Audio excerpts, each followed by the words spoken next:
오늘은 이 예수 비전 제자대학 이제 5번째 시간 이 양육반의 예배 생활에 대해서 이제 오늘 함께 말씀을 공부하면서 우리가 이제 하나님 앞에 기뻐하는 그런 예배 생활을 어떻게 할 것인가 이런 것을 이제 배우도록 하겠습니다. 오늘 우리가 읽은 이 요한복음 4장에 보면 하나님께서 어떤 사람을 찾으시냐면 하나님은 예배하는 자를 찾고 계십니다. 네, 지금 하나님께서 온 세상을 두루 감찰하고 계시는데 하나님이 어떤 사람, 하나님을 신령과 진정으로 예배하는 영과 진리로 예배하는 진정한 예배자를 찾고 계세요. 오늘 여기 있는 저와 여러분이 하나님이 기뻐 받으시는, 하나님을 영화롭게 하는 참 예배를 드리는 진정한 예배자들이 되십시다. 우리가 예수를 믿고 구원받은 사람들이 해야 될 일 많이 있죠. 봉사도 해야 되고 전도도 해야 되고 기도도 해야 되고 여러 가지 있지만 가장 먼저 예수를 믿고 구원받은 사람들이 해야 될 첫 번째 일은 나를 구원해 주신 하나님 앞에 나와서 예배를 드리는 것입니다. 이제 뒤에 나오겠지만 예배의 성공자가 되는 것이 인생의 성공자고, 예배의 실패자는 인생의 실패자가 되고, 예배의 성공자가 신앙생활의 성공자가 되고, 예배의 실패자는 신앙생활에도 실패하게 됩니다. 그래서 우리가 가장 중요한 것이 예배예요. 그래서 이제 어떤 분은 예배의 목숨을 걸어라 이런 말씀입니다. 우리가 여러분 보십시오. 한 주 동안 세상에 나가서 힘들고 어려운 생활을 했지만은 이제 주일날 나와서 예배를 드리면서 하나님께 예배를 드리면서 은혜를 받고 이렇게 하면 어때요? 다 그런 것이 회복이 됩니다. 또 우리가 하나님께 예배를 드리면서 은혜를 받고 나가면 그 예배 때 받은 은혜와 그 받은 위로와 하나님께서 주신 그 힘으로 정말 광야 같은 세상을 여러분 이길 수가 있어요. 근데 예배에 와서 뭔가 은혜를 못 받고 예배 속에서 하나님을 만나는 그런 경험, 하나님의 임재를 체험하는 이런 일이 없게 되면은 뭔가 내 그 마음 한켠에 공허하게 되고, 그리고 신앙생활에 만족이 없어요. 그래서 이 예배는 하나님을 영화롭게 하는 것이지만은 이 예배를 통해서 내가 하늘의 은혜를 경험하고 하늘로부터 새로운 힘과 능력을 또 받는 시간입니다. 네, 우리가 예수 그리스도를 믿는 사람들이 먼저 하나님과 우리의 관계, 이 관계가 가장 중요한데, 이 하나님과의 관계가 틀어지면은 모든 삶의 이런 것들이 다 틀어지게 되는 거예요. 근데 하나님과 우리의 관계에서 제일 중요한 것이 뭐냐면 바로 예배라고 하는 것입니다. 이 예배는 우리의 신앙의 고백이 되며 하나님께 대한 그런 우리의 그런 어떤 삶의 표현이 되는 것이 바로 예배입니다. 그래서 우리가 예배의 성공자가 되어야 합니다. 자, 하나님이 우리를 구원하신 목적이 뭔가? 거기 지금 나와 있죠. 하나님이 우리를 구원하신 목적이 첫 번째가 뭐냐면 에베소 1장 4절로 6절에 보면은 하나님이 우리를 구원하신 첫 번째 목적은 하나님을 영광스럽게 하고 그분을 찬송하게 하기 위해, 다시 말해서 뭐냐면 하나님께 우리가 뭘 하기 위해서요? 예배를 드리도록 하기 위해서 하나님께서 우리를 구원하신 거예요. 여러분, 하나님이 인간을 창조하신 목적이 이사야서 43장 7절과 21절에 보면은 적지 마시고 이따가 이제 집에 가서 여러분이 한번 이거 하시면 돼요. 이게 유튜브에서 이 우리를 지으신 목적이 하나님이 이 백성은 나의 영광을 위해서 나의 찬송을 부르도록 하기 위해서 지었다고 했어요. 하나님이 우리 인간을 자신의 형상과 모양을 따라 지으신 목적은 우리를 통해서 영광을 받으시고 찬송을 받으시고 예배를 받으시기 위해서요. 그런데 원수 마귀가 여러분 어떻게, 천사장 루시퍼가 인간을 범죄하고 타락하게 해서 정말 우리를 창조하신 창조주 하나님을 예배하지 못하도록 그렇게 만들었습니다. 그래서 죄를 짓고 하나님을 떠난 인간은 이제 하나님을 예배하는 것이 아니라, 어떤 사람은 해를, 어떤 달을, 인도에 가면 여러분 어떻게 돼요? 소를 이제 그걸 신으로 알고 예배하고 있습니다. 어떤 데는 뱀을, 어떤 데는 뭐 상상도 못할 그런 뱀, 이 미물을 그런 것을 신으로 섬기고 있어요. 이 마귀가 타락을 시켜서 하나님께 예배해야 될 이런 예배의 대상을 바꿔버리고 무지하게 된 인간이 자기를 지으신 하나님을 예배하지 않고 이렇게 된 거예요. 그런데 하나님께서 어떻게 돼요? 예수 그리스도의 십자가의 보혈로 우리를 구원해 가지고 다시 하나님을 예배할 수 있는 예배 자리로 우리를 불러주신 것입니다.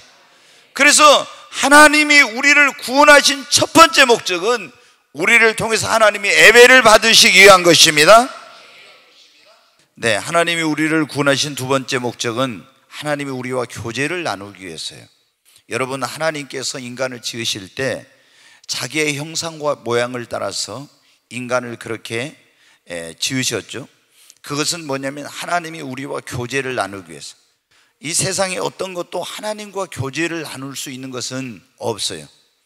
동물들 그리고 또 자연계 그 어떤 것도 하나님과 인격적인 대화를 하고 교제를 나눌 수 있는 그런 피조물은 없습니다.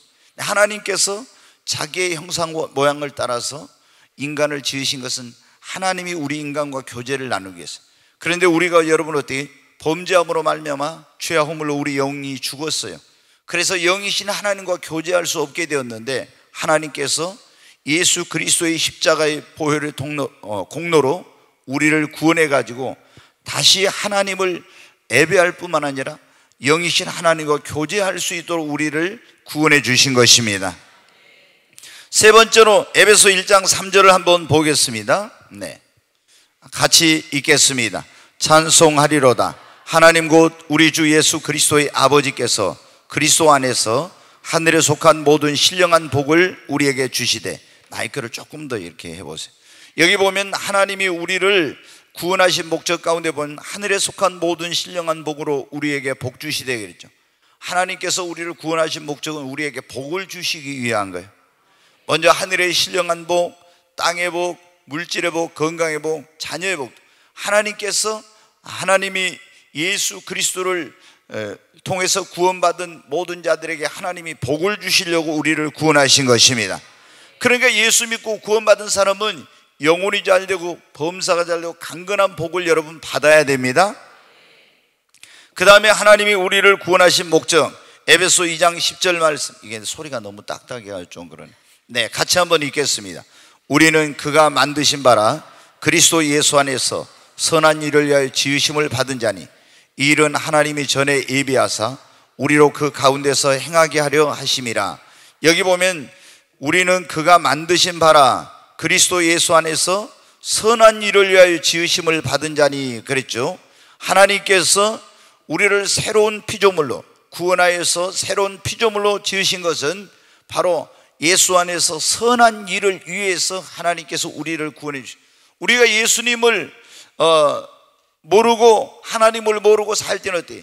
다 마귀의 종로를 하면서 선한 일을 위하여서 사는 것이 아니라 불의하고 악한 것을 위해서 사는 사람들이 대부분입니다.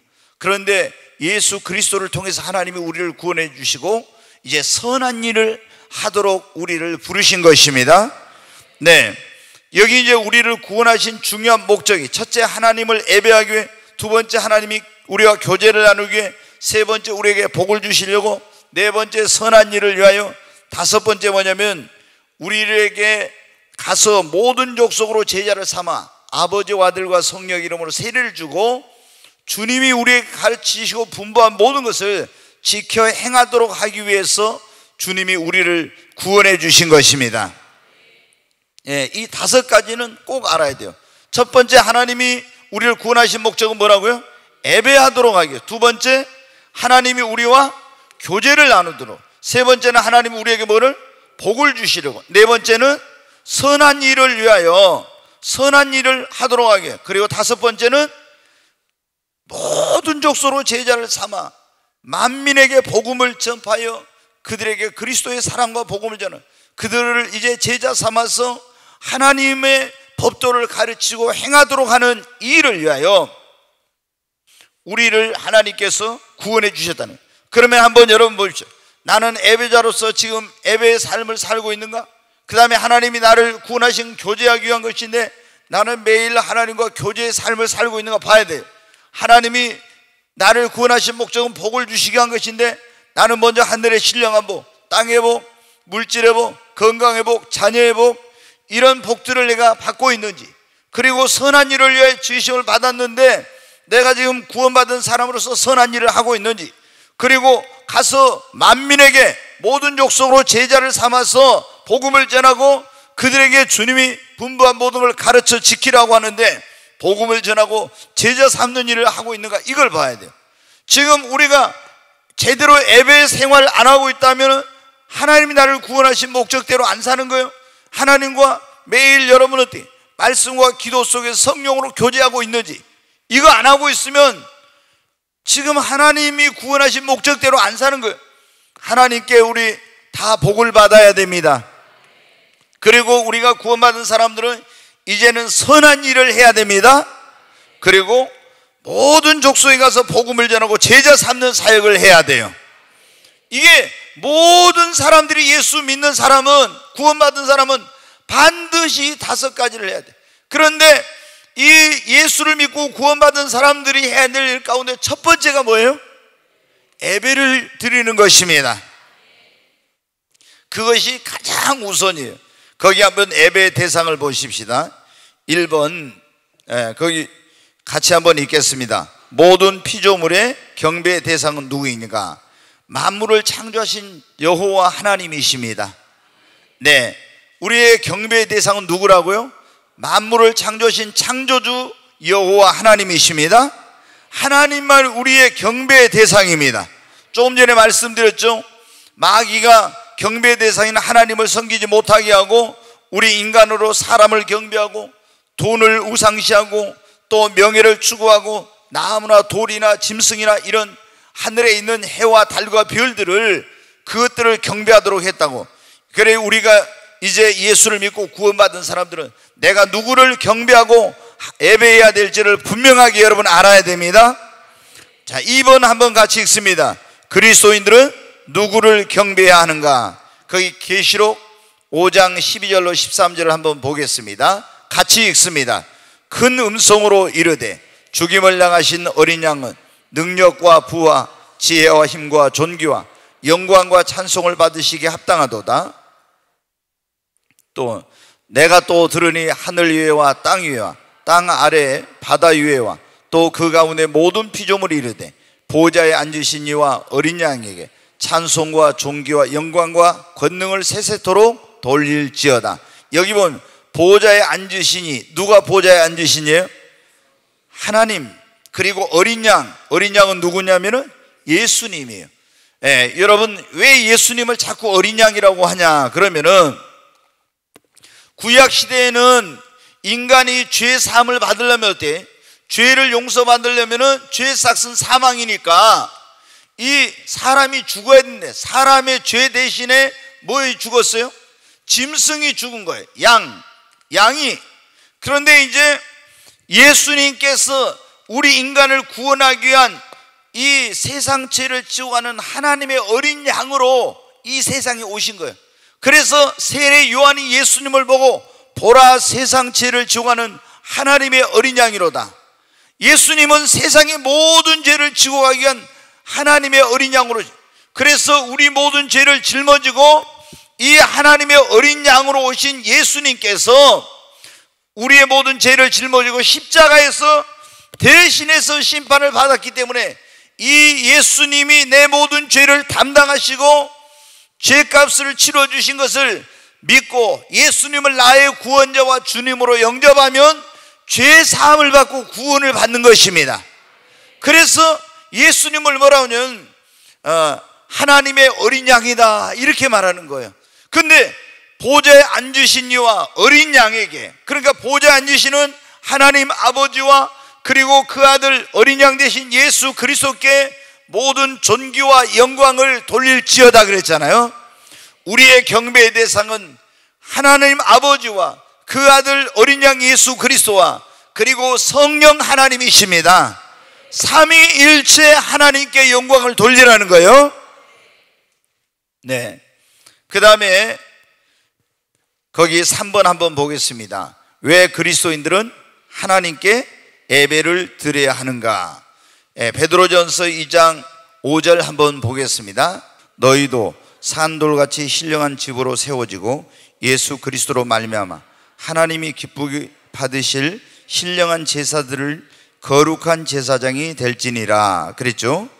네, 거기 이제 보면은 9절에도 나오는데, 여기 보면은 너희는 하나님께 신령한 제사를 드릴 뭐라고요? 제사장이 될지나. 제사장이라 이렇게 했어요. 자, 구약 시대에는 하나님께 예배를 드릴 때 성전에서 누가 이 예배를 드렸어요? 제사장이 예배를 드렸어요. 그리고 백성들은, 그러니까 원래는 하나님이 모든 사람을 통해서 예배, 제사를, 이제 구약에서는 예배를 제사라고 하는데, 하나님께 예배를 드리도록 되어 있었지만 사람들이 범죄하게 됨으로 말미암아 하나님께서 레위 족속을 특별히 택해 가지고 제사장을 삼으시고 하나님께 예배를 드리는 그런 일을 하도록 했어요. 그런데 이제 신약 시대에는 이런 모든 이 구별이 이제 없어지게 된 거예요. 우리가 지금도 천주교에 보면은 예배를 드릴 때 구약식으로 예배를 드려요. 그래서 신부가 구약의 제사장 같은 똑같은 그런 역할을 해요. 그러니까 여러분 보십시오. 죄를 지으면은 우리는 하나님 앞에 바로 나가서 죄를 고백하고 용서를 받죠. 근데 천주교에서는 어떻게 해요? 신부에게 가서 죄를 고해. 그럼 구약 시대는 죄를 지으면 어떻게 돼요? 사람들이 죄 용서를 받으려면 양이나 이런 짐승을 끌고 제사장에 가요. 그리고 그 제사장이 가서 거기 짐승의 머리에다 손을 얹고 죄를 고백하고 이 양을 죽여가지고 제사장이 피를 뿌려서 이 사람을 위한 속죄 제사를 드려주면은 죄 용서를 받았어요. 근데 지금은 필요 없잖아요. 예수님께서 단번에 우리의 모든 죄를 짊어지고 영원한 속죄 제사를 드려버렸기 때문에 더 이상 이런 제사가 필요 없는 거예요. 단지 우리는 죄를 지으면 어때요? 우리가 그냥 하나님 앞에 나가서 우리 죄를 자백하면 하나님은 미쁘시고 의로우사 우리 모든 죄를 사해 주시며 모든 불의에서 우리를 깨끗하게 해 주십니다. 그래서 우리가 신부에게 죄를 고백할 필요가 없는 거예요. 이거는 구약식이에요, 구약식. 그런데 이 천주교에서는 신부한테 가서 죄를 고백해. 그러니까 지난번에 말했죠. 하루살이는 이렇게 하고 낙타는 어떻게 돼요? 다 걸리는. 조그만 것만 신부한테 고백하고 큰 죄는 다 고백 안 한단 말이에요. 그러니까 진실한 회개가 안 돼요. 우리는 하나님 앞에 나가서 회개해야 합니다. 근데 예배를 드릴 때도 이 뭐냐면은 천주교에서는 보면은 다 이 옷들을 입잖아요. 뭐 교황을 비롯해 추기경 신부들에 보면은 그 구약의 제사장들이 입는 것 같은 그런 옷을 입고 그렇게 여러분 어떻게 해가지고 예배를 집례하고, 그 사람들은 미사라고 해요. 미사. 미사라는 말이 뭐냐면 예배란 말이 아니라 제사라는 그런 말이에요. 그래서 지금도 이 사람들은 뭐냐면 구약의 제사와 같이 그렇게 드리는 거예요. 지금은 어떻게 돼요? 단번에 영원한 제사를 드려버리게 제사가 필요 없어. 우리는 예수 그리스도 그분을 의지해서 나가서 하나님 앞에 어떻게 돼요? 예배를 드리는 거예요. 그런데 여기에 보면 너희는 왕같은 제사장, 하나님을 예배하는 왕같은 제사장이라 그랬어요. 거룩한 제사장이라. 그래서 여러분 마틴 루터가 종교 개혁을 하면서 이제 그때 했던 것이 뭐냐면은 우리가 죄 사함을 받는 것은 믿음으로 구원을 받는 것이다. 믿음으로 죄 사함을 받고 구원을 받는 것이다. 이걸 강조했어요. 왜냐하면 천주교에서는 이 사람들이 선행으로, 이게 너무 이게 잘 안 나온다. 이게 지난번 거보다 더 못해요. 이게 선행으로 고행으로 이런 식으로 해가지고 착한 일을 해서 구원을 받는다는데, 이게 아니라 너희가 오직 그 은혜를 인하여 믿음으로 말미암아 구원을 얻었나니, 믿음으로 말미암아 구원을 얻습니다. 마틴 루터는 천주교의 신부였는데 이거 잘못했다, 행위나 고행이나 금욕으로 아니라 믿음으로 말미암아 구원받는다. 그 다음에 마틴 루터가 또 주창한 게 뭐냐면 만인 제사장이라는 게 있어요. 이게 뭐냐면 모든 사람이 제사장으로서 하나님 앞에, 천주교에서는 신부만이 하나님께 예배를 드리고 구약적으로 하는데, 그게 아니라 신약시대의 모든 성도들은 다 누구나 하나님 앞에 나가서 예배를 드릴 수 있는 예배자요 제사장입니다. 이것을 가르쳤어요. 여러분 구약에 보십시오. 하나님 앞에 예배를 드리는 제사장들은 굉장한 특권이었어요. 그렇지 않아요?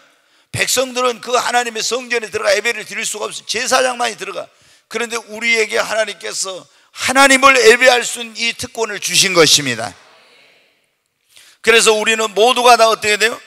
다 하나님 앞에 예배자라는 걸 기억하시고 이 예배의 부름을 받은 자로서 하나님을 예배하는 삶을 살아야 됩니다.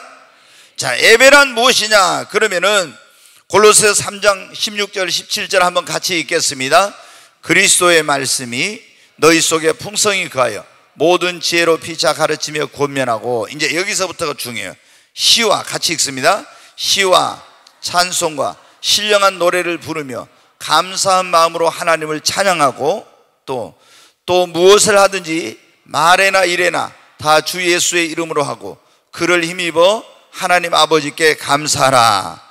네, 이 예배라는 것이 뭐냐면 시와 찬미와 신령한 노래를 부르며 마음으로 하나님께 감사하며 찬양하며 그 하나님을 영화롭게 하는 것이 여러분 예배입니다.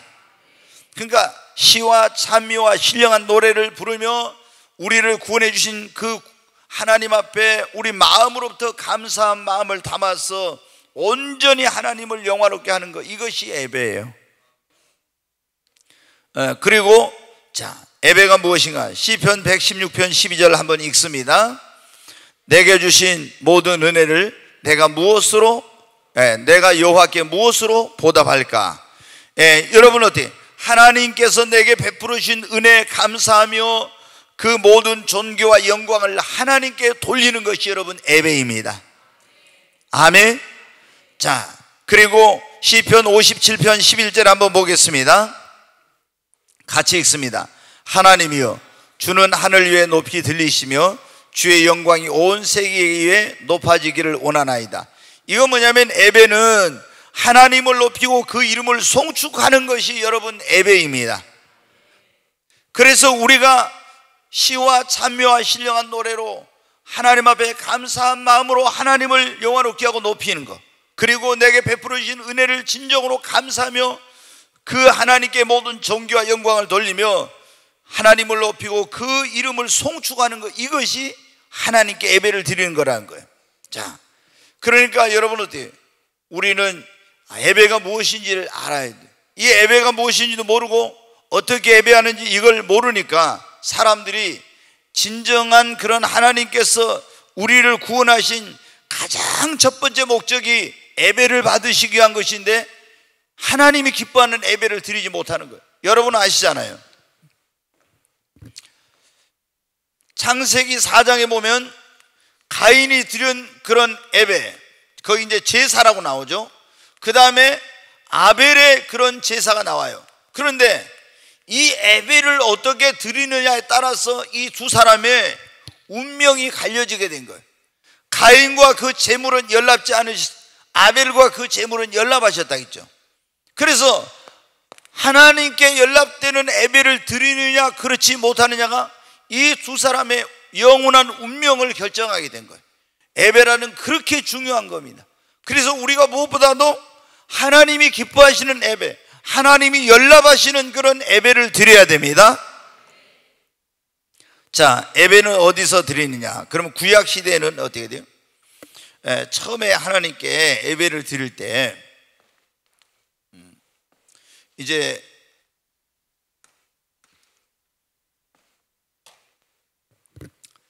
구약 시대 한번 보겠습니다. 이게 좀 더 굵게 나와야 될 것 같아요. 이게 좀 카메라가 지금 글씨가 잘 보입니까? 구약 시대는 처음에 제단을 만들어 가지고, 여러분 보면은 아브라함이나 노아나 이런 사람들이 이삭이나 어디를 갔는지, 그때는 성전이 없을 때 제일 처음에 어때요? 제단을 쌓았죠. 그래가지고 거기다 하나님께 예배를 드렸어요. 야곱도 그러고. 그 다음에 이제 제단을 하다가 하나님께서 이스라엘 백성을 택해가지고 선민으로 삼아서 그들이 이제 어디서 했냐면 성막이라는 데서 이제 그 다음에 하나님께 예배를 드렸어요. 그 다음에 하나님이 솔로몬 시절에 이제 뭐를 지으라고 했어요? 성전을 지으라고 했어요. 그래서 성전을 처음에는 그냥 개인적으로 주로 이제 단을 만들어가지고 예배를 드리다가 성막을 지어가지고 하나님이 여기서 내가 너희를 만나겠고 너희 예배를 받으시겠다 해서 성막에서 광야에서는 예배를 드려요. 그 다음에 이제 하나님이 약속한 땅에 들어가서는 성전을 지어가지고 하나님께 예배를 드려요. 어디에 가서? 반드시 예루살렘에 가서 예배를 드렸어요. 예배를 드리려면 반드시 예루살렘으로 가야 돼. 꼭 여기를 가서 하나님께 예배를 드렸어요. 하나님은 예배할 장소를 정해놨어요. 예. 그런데 이제 신약 시대는 여러분 어떻게 합니까? 하나님께서 구약 시대에는 반드시 예루살렘에 있는 하나님의 성전에 가서 예배를 드려야 되는데, 오늘 요한복음 4장에 보면은 이 유대인 사마리아인들은, 거기 보면 사마리아인들은 어디서 예배를 드렸냐면 그리심산에서 예배를 드렸어요. 근데 유대인들은 어디서 냈냐면 예배를 예루살렘에서 예배를 드렸어요. 근데 너희가 그리심산에서도 말고 예루살렘에서 말고 예배를 드릴 때가 오늘 곧 이때라 그랬죠. 이제 신약시대, 우리가 지금 신약시대라고 그래요. 왜 신약시대라고 하냐면 구약시대는 옛날 언약시대다 이 말이에요. 신약시대는 새로운 언약시대. 이 새로운 언약시대는 하나님께 어디서 예배를 드려요? 교회에서 예배를 드립니다. 이 교회는 예수님을 믿는 사람들이 모인 것이 교회인데, 예루살렘으로 갈 필요가 없이 목포에서는 우리가 이 꿈의 교회에 모여서 하나님께 예배를 드리는 거예요. 구약 같으면 어디로 가야 돼요? 예루살렘으로 가야 됩니다. 그런데 지금은 그런 장소에 제한이 이제 없게 된 거예요. 예. 그래서 우리가 이제, 근데 요즘 문제가 뭐냐면, 잘 들어봐요 여러분. 적지 않으셔도 되니까 이제 유튜브 가서 한 번씩 보시고, 지금 이제 최근에 이게 문제가 뭐냐면은, 사람들이 교회를 안 오고 뭐냐면 집에서 예배를 드려. 집에서 뭐냐면 인터넷으로, 그 다음에 유튜브 같은 거, 그리고 여러분 어떻게 해요? 또 스마트폰, 폰 같은 거 이런 거 해가지고 있잖아요. 이런 곳으로 하나님께 예배를 드린다고 예배를 드렸어요. 하나님이 이 예배는 절대로 받지 않는 예배예요. 우리가 말씀을 인터넷이나 유튜브나 이런 걸 통해서, 내가 폰을 통해서 말씀을 들을 수 있고 이렇게 알지만, 이것은 여러분 예배가 아니에요. 그런데 아니 인터넷으로 뭐 해가지고 거기서 켜가지고 교회도 안 가고 예배를 드린다고 이런 사람들이 있어요. 여러분, 이거는 하나님이 전혀 받지 않는 그런 예배예요. 반드시 하나님께서 어떻게 돼요? 신약시대는 교회에 와서 공식적인 예배는 예수 그리스도의 피로 산, 값주고 산 이 교회에 와서 하나님 앞에 영과 진리로 예배를 드려야 됩니다. 요즘 보면 이게 굉장히 이제 문제가 있어요, 이게. 그래서 이 잘못된 이런 사람들이 뭐 인터넷 그런 교회라고 뭐 해가지고 만들어가지고 있잖아요. 그렇게 해가지고 다 거기서 예배 드리고 헌금을 또 이제 온라인으로 해서 이렇게 보내라고 막 이렇게 하는 사람도 있어요. 그러면 어떻게? 교회도 안 가고 그냥 집에서 자문히 앉아가지고 배 깔고 이렇게 해가지고 뭐 예배를 드린다고 드리고, 이게 여러분 될 짓이에요? 이게 말도 안 되는 거예요. 그런데 그런 걸 조장하는 사람들이 있고, 잘못된 그런 예배에 대한 이걸 잘 모르는 사람들이 집에서 그렇게 갖고 예배를 드린다고 드려요. 이건 전혀 하나님께서 받지 않는 것입니다. 자, 여러분 어떻게 예배를 언제 그러면 예배를 드려야 하는가? 주일날 이제, 그러니까 거기 보면 가나다가 있는데, 구약 시대에는 여러분 어때? 안식일에 예배를 드렸어요. 구약 시대는 안식일. 안식일이 언제라 했어요? 토요일이에요. 토요일. 이제 금요일, 정확히 하면 금요일 저녁부터 토요일 저녁 시간까지가 이 안식일이에요. 근데 오늘날도 보면은 이 안식일 날, 토요일 날 지금도 예배를 드리는 그런 교회들이 있어요. 근데 이게 뭐냐? 그러면 보통 제7 안식일 교회, 제7일 안식일 교회라는 이런 교회가 있어요. 그 다음에 이제 이런 그 이단들 가운데 주로 그 하나님의 교회라고 하는 있죠. 안상호 하나님의 교회. 거기도 안식일을 토요일로 해가지고 이날 이제 안상호 하나님의 교회도 마찬가지. 여기도 그렇게 하고, 그 다음에 이제 엘리야 복음 선교회라고 해가지고 박명호라고 해서 또 이단이 있는데, 거기도 여러분 어때? 엘리야 복음 선교회. 예, 여기도 이제 뭐냐면은 토요일 날 이렇게 토요일 안식일을 지키면서 자기들이 하나님 말씀대로 한다 이렇게 해가지고 예배를 드리는 이런 데들인데, 다 이런 데 보면 이단이에요. 이단. 예, 여러분 어때요? 예, 그러면서 이 사람들이 구약적으로 이렇게 이제 대부분 많이 하고 있어요. 그리고 우리는 어떻게 됩니까? 이 안식일 날에는 이제 주일이라고 그러죠. 주일. 예.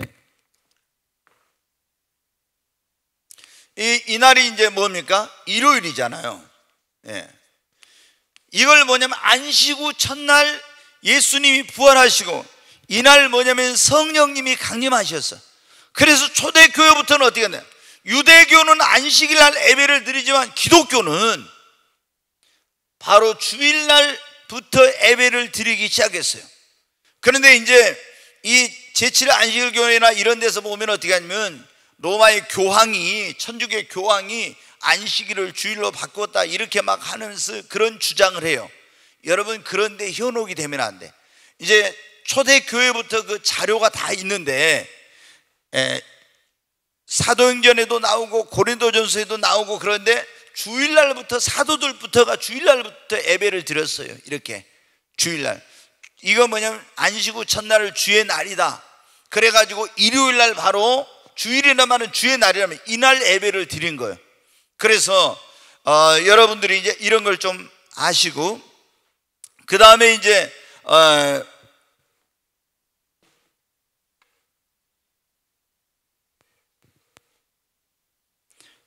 우리가 이제 그러니까 주일날은 반드시 여러분 어떻게 하나님 앞에 나와서 예수 그리스도를 믿는 사람들은 주일 성수하고 뭐를 해야 됩니까? 예배를 드려야 됩니다. 네, 주일날 가장 중요한 일이 뭐냐면은 주님 앞에 나와서, 주일날은 이날을 구별해 놓은 날이에요. 그래서 이제 구약의 안식일은 하나님이 창조의 사역을 완성하고 안식하시면서 인간에게도 쉴 수 있도록 엿새 동안 일하고 하루를 쉬라고 하면서 하나님께 예배를 드리도록 한다. 그런데 이제 신약은 뭐냐면 창조 사역이 아니라 구속의 사역, 우리 인간을 구원한 사역을 완성하시고 예수님께서 부활하신 그날을 우리를 구원하신 그 하나님 앞에, 예수님 앞에 나와서 우리의 구원자 되신 하나님께, 우리의 구원자 되신 예수님께 예배를 드리는 그런 날입니다. 그래서 안식 후 첫날이 된 거예요. 주일이 된 거예요. 우리가 일요일을 주일이라는 것은 이것은 주님의 날이란 얘기죠. 예. 요한계시록에도 보면 주의 날 이렇게 나와요. 일요일을 주의 날이라고. 그래서 우리가 이날은 내 날이 아니니까 내 마음대로 살면 안 되고 반드시 주일을 거룩하게 구별하고 이날 하나님 앞에 나와서 무엇보다도 예배를 드려야 됩니다. 네, 또 교회가 이제 언제 예배를 드리냐면 교회가 정한 시간에 모여 예배를 드린다. 그런데 구약에는 보면은 안식일 날 예배를 드릴 뿐만 아니라 월삭이라고 해가지고 매월 1일 날 예배를 드렸어요. 그리고 또 이제 어떤 절기나 특별한 날 이럴 때는 하나님 앞에 예배를 하나님 백성들이 드렸어요. 신약에는 우리가 주일날 낮밤, 3일밤 절기 예배가 있고 구역 예배도 있고 또 특별한 그런 예배가 있죠. 그를 어떤 특별한 목적으로 드리는. 그리고 언제 어디서나 또 예배를 드릴 수가 있어요. 자, 우리가 여러분 어때요? 구약에는 반드시 성전에서만 드렸네. 신약에는 교회에서 예배를 드리기도 하지만 가정에서 가정 예배를 드릴 수도 있고 직장에서 직장 예배를 드릴 수도 있고 구역에서 구역 예배를 드릴 수도 있고, 왜냐하면 주님이 두세 사람으로 내 이름으로 모인 곳에 나도 그들 중에 함께 있겠다고 약속하셨기 때문에 여러분 어때요? 우리가 교회에서 공식적으로 주일날은 반드시 교회에서 드려야 되면 다른 날은 가정에서도 가정 예배를 드릴 수 있고, 직장에서 예배를 드릴 수 있고, 또 구역에서 예배 드릴 수 있고, 이렇게 예배를 드릴 수 있는, 여러분 우리 성도님들이 될 수 있으면 가정 예배를 특별히 자녀들하고 드리는 그런 가정 예배를 드리는 것이 가장 좋습니다. 매일매일, 우리가 매일 교회 와서 예배 드리기는 어렵죠. 근데 가정에서 우리가 이 가정 예배를 드리면 정말 주님은 그래, 내 이름을 기념하는 곳에 내가 강림하여 복을 주신다고, 그곳에 주님이 함께 하십니다. 네, 우리가 이 예배 생활에 대해서 오늘 배우고 있는데, 자, 예배 종류에는 이제 정기적인 하나님께 드리는, 주일날 드리는 그런 예배가 있죠. 그 다음에 헌신 예배, 남성교회 헌신 예배, 여성교회 헌신 예배, 중고등부 헌신 예배, 이런 가지 이런 헌신을 다짐하면서 드리는 예배, 헌신 예배가 있어요. 그 다음에 우리가 주일 밤 예배를 보통 찬양 예배라고 하는데, 찬양을 주로 위주로 드리는 찬양 예배, 또 어떤 이사라든가 개업이라든가 도리라든가 등등 여러분 좋은 일이 있을 때, 하나님 앞에 감사한 일이 있을 때 드리는 감사 예배, 또 어떤 이제 우리가 8.15 광복절, 그러면 8.15 광복절 기념 예배를 드리고 3.1절 기념 예배, 이런 예배를 드려요. 왜 그러냐? 우리 민족이 일본의 그런 압제 가운데 있었는데 하나님 은혜로 우리가 이제 해방이 됐잖아요. 그래서 그런 하나님 베풀어 주신 은혜를 기억하면서 그런 어떤 기념 예배, 8.15 광복절 또 3.1절 이런 예배를 드리고 이제 하죠. 그리고 선교사를 파송한다든가 이렇게 할 때 파송 예배, 여러 가지 이제 그런 예배가 있습니다. 자, 예배자는 어떤 마음과 자세로 예배를 드리는가, 이제 이게 중요한 건데, 하나님의 은혜에 첫째 감사한 마음으로 예배를 드려야 됩니다. 아멘. 여러분이 예배 드리는데 어떤 사람들한테 어디 가고 싶고 놀러 가고 싶고 이렇게 하고 싶은데 예배를 안 드리면 하나님께 뭔가 징계를 받고 안 좋은 일이 생길 것 같아서 어쩔 수 없이 나와서 예배를 드리는 사람인데, 그런 부득이함으로 드리면 안 돼요. 하나님 앞에, 나를 구원해 주신 그 하나님 앞에 감사한 마음으로 나와서 예배를 드려야 됩니다. 그 다음에 이제 시편 116편 12절에 이제 뭐냐면 하나님의 은혜에 보답하고자 하는 그런 마음. 아멘. 그 다음에 요한복음 4장 24절에 보면 하나님께 예배하는 자는 영과 진리로 예배할지니 그랬어요. 영과, 옛날에는 신령과 진정으로 그랬는데 영과 진리로, 그러니까 이건 뭐냐면 하나님의 성령의 감동과 하나님의 말씀을 따라서 예배를 드리라는 거예요. 그러니까 우리가 내 마음대로 예배를 드리는 것이죠. 하나님의 성령의 감동과 감화 역사를 따라서 하나님의 말씀에 입각해서 하나님께 예배를 드려야 됩니다. 그리고 마태복음 22장 37절에는 우리 온 마음과 뜻과 힘을 다해서 하나님 앞에 예배를 드려야 됩니다. 그 다음에 히브리서 11장 4절 6절에는 우리가 하나님께 드릴 예배를 드릴 믿음으로 드리고, 그리고 시편 107편 9절에는 사모하는 마음을 가지고 하나님 앞에 나와서 예배를 드려야 돼요. 에베소 5장 19절은 시와 참여와 신령한 노래로 서로 화답하면서 예배를 드리고, 그리고 출애굽기 23장 15절, 고린도후서 9장 5절에 보면은 정성껏 준비한 예물을 가지고 나와서 하나님께 예배를 드려야 돼요. 성경에 보면 내 앞에 올 때 빈손으로 오지 말아라 그러죠. 자, 여기서 이제 제가 한 가지만 좀 말씀을 드리겠습니다. 우리가 여러분 보면은 이제 예배를 드릴 때 하나님 앞에 예물을 가지고 이제 예배를 드리는데 뭐가 있냐면은 우리가 소득이 있으면은 하나님 앞에 이제 11조를 드리죠. 근데 11조라는 것은 어떤 분은 사업하는 분은 가장 좋은 것은 이제 주 단위로 이제 11조를 한 게 가장 좋아요. 이제 근데 어떤 경우는 월로 이제 월로 이렇게 결산을 하니까 월로 이렇게 하는, 연으로 하면 이것은 이제 11조 온전히 하기가 어려워집니다. 금액이 커지면은. 그래서 주당 하는 게 가장 좋고, 안 그러면 월로 해야 돼요. 근데 11조라는 것은, 근데 우리가 하나님 앞에 예배를 드릴 때 월급을 타는 직장인은 이제 월급날이 있잖아요. 그럼 그때 11조를 그때 받아서 이제 그 주간에 이제 11조를 하는데, 그럼 다른 때는 예배를 드릴 때 어떻게 합니까? 난 11조만 해야 되니까 이렇게 하면 안 되고, 예배 드리러 올 때 각자의 믿음, 성령의 감동을 따라서 감사한 마음을 담아서 감사의 헌금을 드려야 돼. 보통 이제 이런 교회에서는 뭐냐면은 주정 헌금이라고 해가지고 주일마다 이제 얼마씩 헌금을 하겠습니다 이래가지고 정해. 근데 우리는, 제가 이제 이거는 뭐 우리 교회에서는 그걸 하지 않고 있는데, 그냥 하나님 앞에 자기가 감사한 마음으로 이렇게 자발적으로 하도록 하는데, 보통 교회는 주정 헌금 봉투가 있어가지고 거기에 헌금을 하면 어떻게 돼요? 도장을 탕탕 찍어, 뭐 결제한 것처럼. 근데 이거는 제가 볼 때 그렇게 성경적이다고 생각이 안 돼요.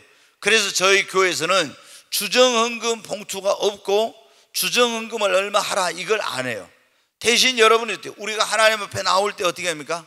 하나님 앞에 성령이 감동한 대로 감사헌금을, 오늘은 하나님 앞에 내가 10,000원 드리고 싶은 그런 게 있어, 10,000원. 근데 똑같이 뭔데 오늘은 50,000원 드리고 싶은 마음이 있으면 50,000원 드리고, 그때그때 성령이 감동하는 대로 하나님 앞에 그렇게 이제 감사 예물을 평상시에는 드리는 것입니다.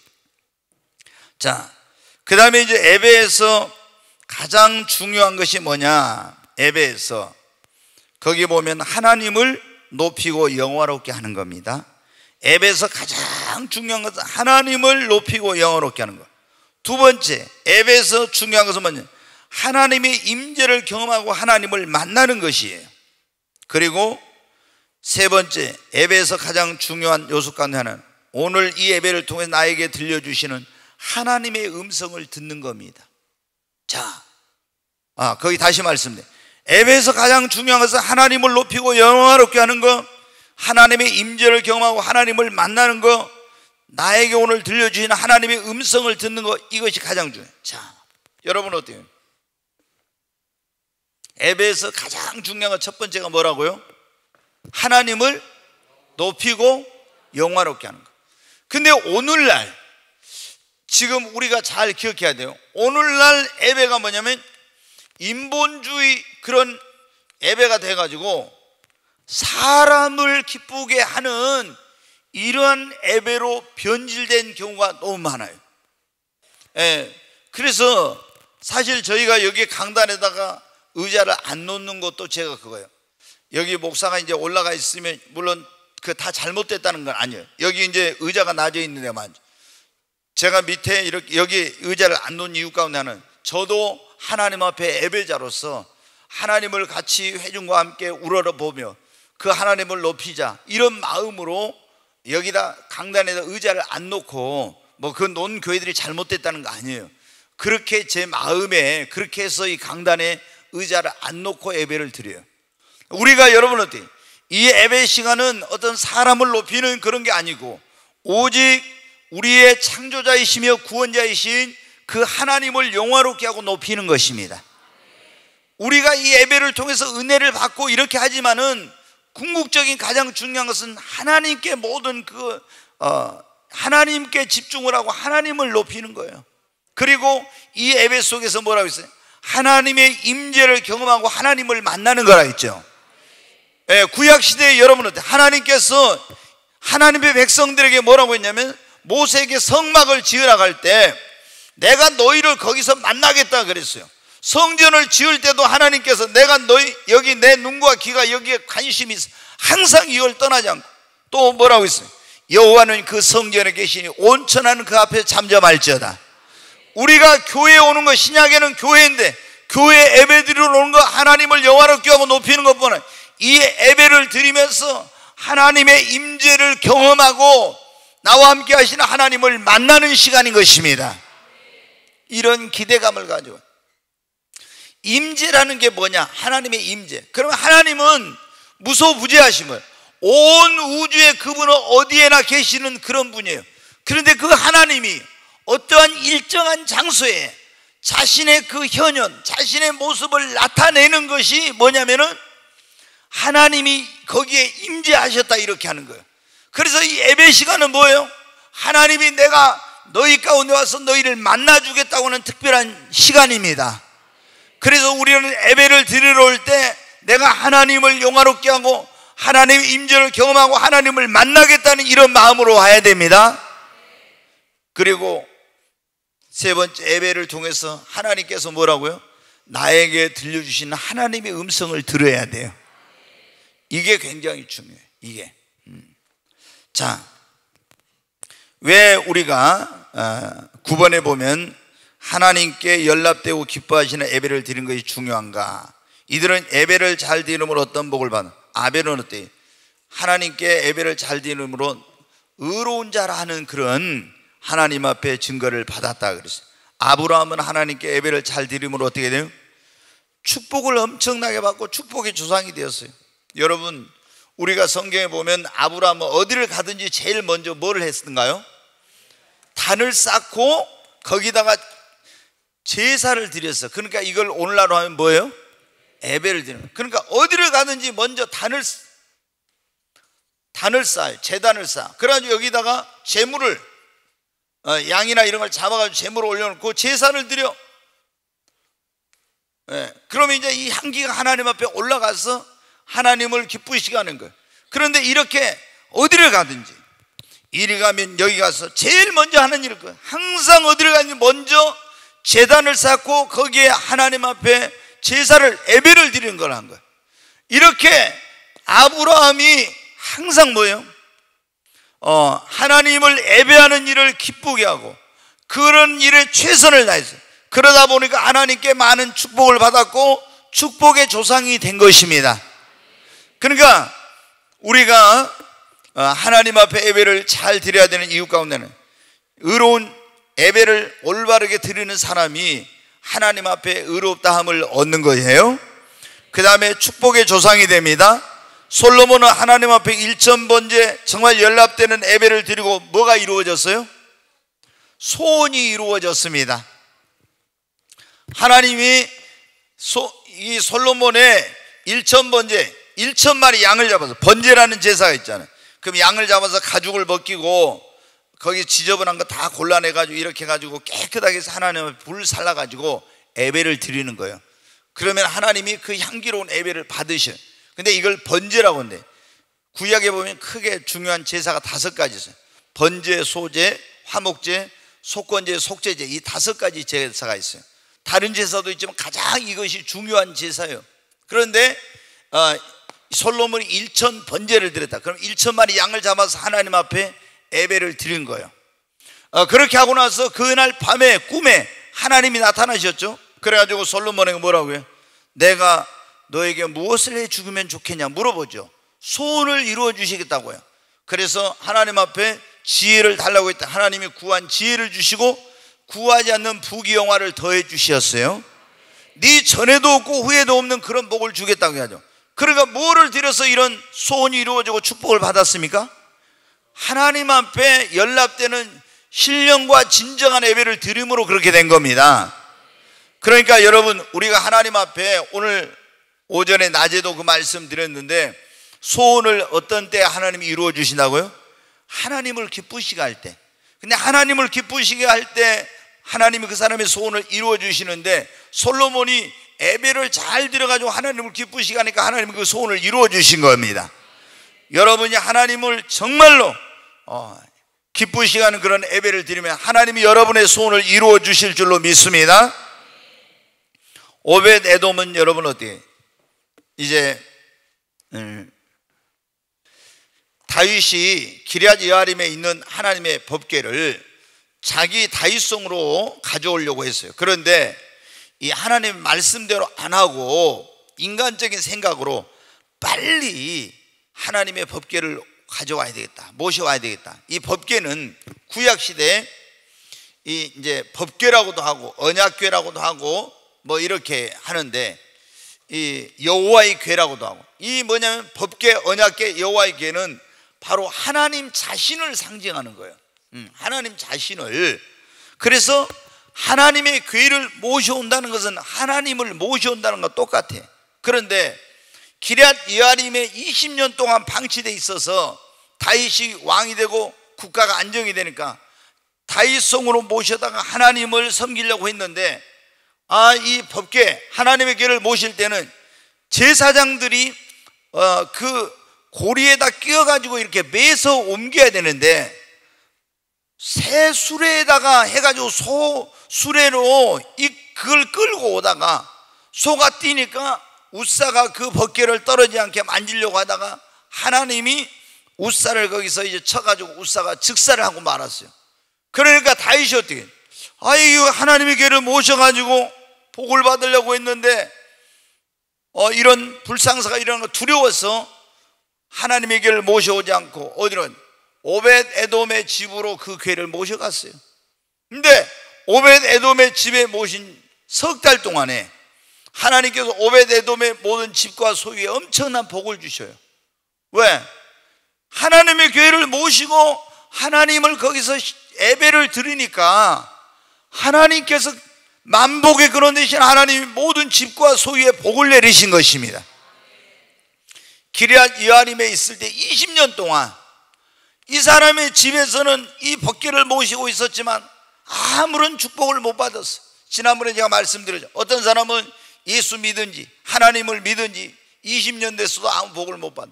근데 어떤 사람은 석 달만 예수 믿었는데도 하나님의 축복을 받는 사람이 있다.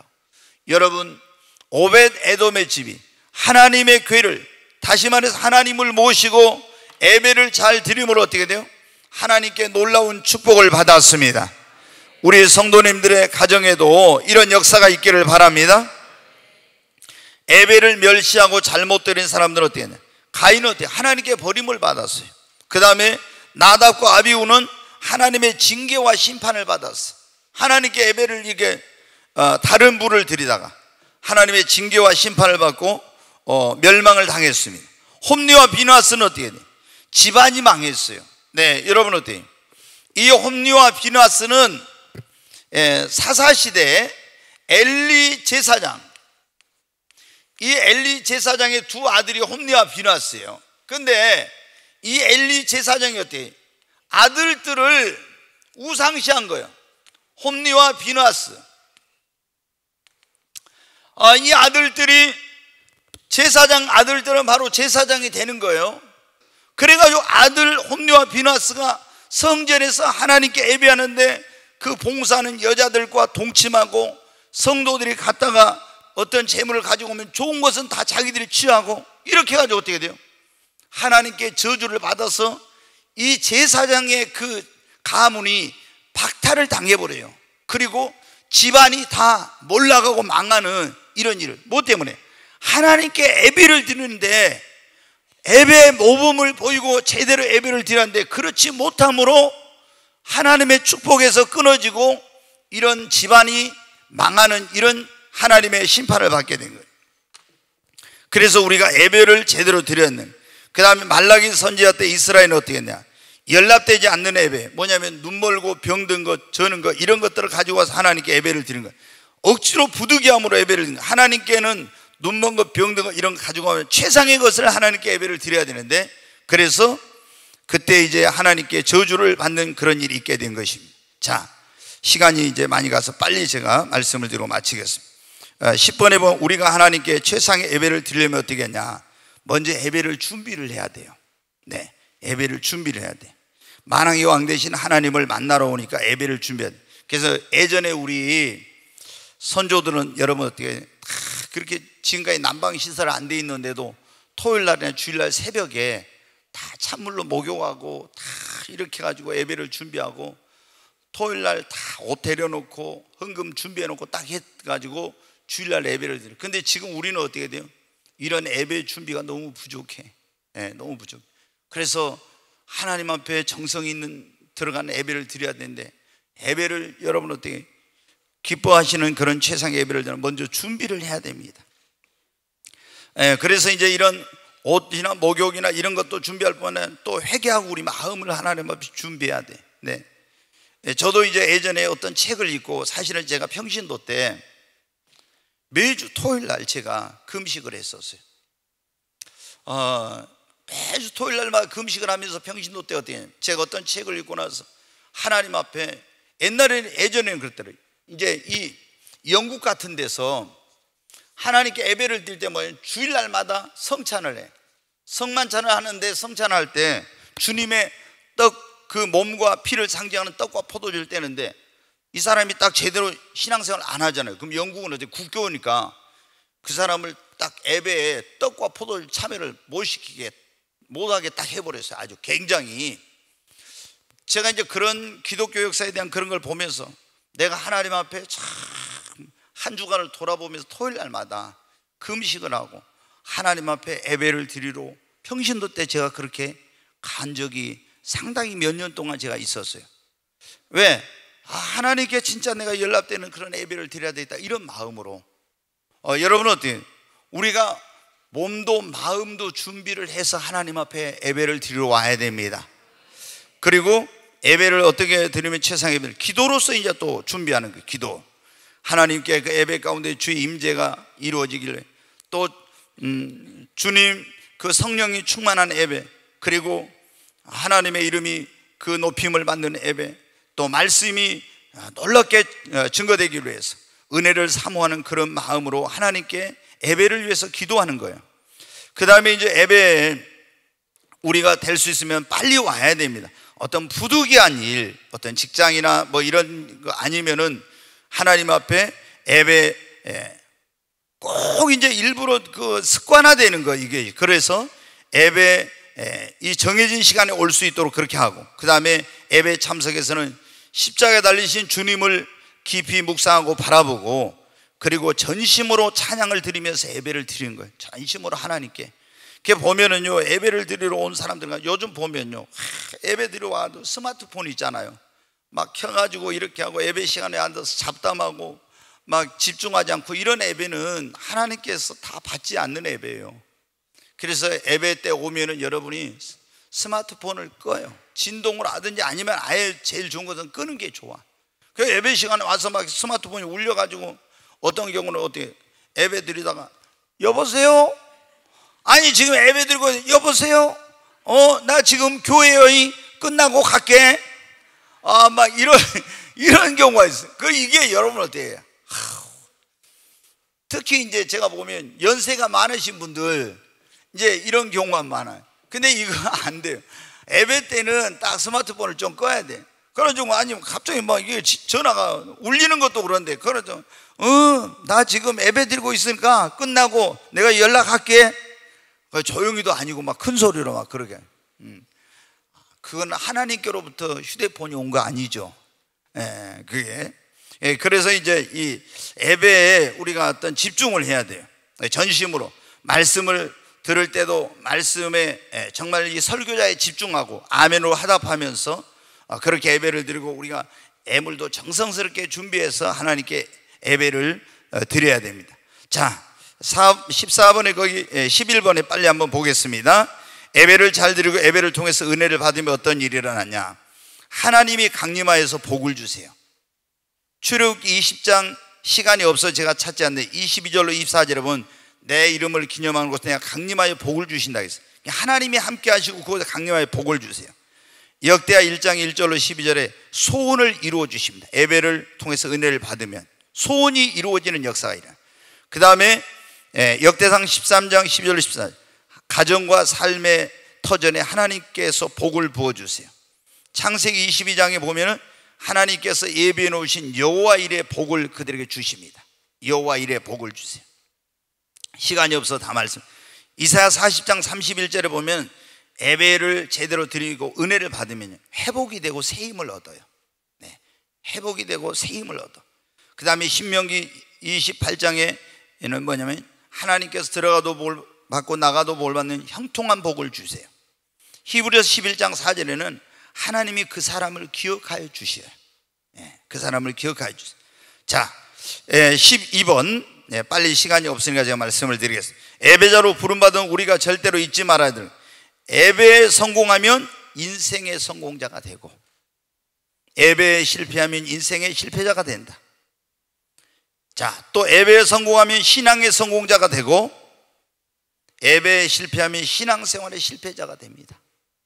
자, 여러분 꼭 기억해야 돼요. 예배에 성공하면 인생의 성공자가 되고 예배에 실패하면 인생의 실패자가 돼요. 예배에 성공하면 신앙생활에 성공자가 되고, 예배에 실패하면 신앙생활에도 실패자가 됩니다. 2번에 보면 뭐라고요? 예배보다 더 중요한 것은, 예배보다 더 앞선 것은 없어요. 네, 예배보다 더 중요한 것, 예배보다 더 앞선 것은 없어요. 예배가 정말 첫 번째예요. 예배가 첫 번째, 가장 중요해요. 그 말은 그 다음에 우리는 예배를 드리 마음을 다하고 목숨을 다하고 뜻을 다하고 힘을 다하여 예배를 드려야 한다는 거예요. 그래서 우리가 마음을 다하고 목숨을 다하고 뜻을 다하고 힘을 다하여, 그래서 하나님께 연락되는 예배를 드려요. 여러분, 우리가 한번, 하나님이 우리를 구원하신 가장 중요한 목적이 뭐라고요? 하나님이 우리를 통해서 뭐를 받기 위해서? 예배를 받으시기 위해서입니다. 이것이 첫 번째예요. 그래서 그 어떤 것보다도 우리 구원받은 사람들이 가장 중요한 것은 뭐예요? 예배입니다. 예배를 잘 드려야 하나님의 사랑과 축복도 받고, 예배를 잘못 드린 사람이 하나님의 축복을 받는 사람은 없어요. 우리 성도님들은 예배 드리는 것을 기뻐하시기 바랍니다. 하늘의 문을 여소서, 이곳을 주목하소서. 주를 향한 노래가 꺼지지 않으니, 하늘을 열고 보소서. 이곳에 임재하소서. 주님을 기다립니다. 기도의 향기가 하늘에 닿으니, 주여 임재하여 주소서. 이곳에 오셔서 이곳에 앉으소서. 이곳에서 드리는 예배를 받으소서. 주님의 이름이, 주님의 이름만이, 오직 주의 이름만 이곳에 있습니다. 하나님 앞에 우리 기도합니다. 하나님, 나를 구원하여 주시고 하나님의 예배자로 불러주신 아버지 감사합니다. 그동안 정말 하나님의 구원하신 그 목적대로 살지 못하고 예배를 하나님 귀하게 여기지 않고 소홀히 했던 것을 회개합니다. 하나님, 그동안 정말 신령과 진정으로 하나님께 예배하지 못하고 최상의 예배를 드리지 못했던 것들을 주님 용서하여 주시옵소서. 이제 하나님께서 기뻐하시는 그런 예배자로 하나님 거듭나서 정말 아벨처럼, 아브람처럼, 솔로몬처럼, 그리고 오베데돔처럼 하나님이 기뻐하시는 그런 예배를 드리는 그런 예배자로 살기를 원합니다. 하나님, 그래서 하나님이 정말 흠양하시는 그런 예배, 하나님이 연락하시는 예배, 하나님이 기뻐하시는 그런 예배자로 하나님을 영화롭게 하며 하나님의 이름을 송축하며 하나님께 영광 돌리는 그런 삶을 살기를 원합니다. 하나님, 지난날의 나의 허물과 죄를 용서하여 주시옵소서. 이제 새로운 마음으로 결심하고 하나님 앞에 섰습니다. 아버지, 이제 제가 온 마음과 뜻과 정성을 다해서 하나님의 그 높으신 성호를 찬양하며 그 이름을 영화롭게 하며 시와 찬미와 신령한 노래로 하나님을 찬양하며 그리고 감사함으로 하나님의 이름을 선포하며 그리고 높으신 그 하나님께 영광을 돌리는 그런 삶을 살겠습니다. 하나님 앞에 우리 고백합니다. 주여, 나의 허물과 죄 모두 하나님 용서하여 주시옵소서. 하나님 앞에 정말 예배가 얼마나 소중한 것인지를 깨닫지 못하고 예배를 경멸히 여기며 소홀히 했던 것들을 용서하여 주시옵소서. 이제 내가 거룩한 제사장으로, 왕같은 제사장으로 부름받았사오니 하나님을 진정으로 기쁘시게 하는 그런 예배자의 삶을 살겠습니다. 주님, 하나님, 그런 예배를 드릴 수 있도록 하나님께서 계속해서 나를 주의 성령으로 인도하여 주시고 강권하여 주시고 하나님 앞에 즐거이 예배하는 예배자가 되게 하여 주시옵소서. 귀하신 하나님 아버지 감사합니다. 하나님께서 정말 우리를 구원하여 주시고 하나님 앞에 예배드릴 수 있는 예배자로 불러주시니 감사합니다. 하나님, 저희들이 드리는 예배를 하나님이 기뻐 받아 주시옵소서. 예수님의 이름으로 기도하옵나이다. 아멘.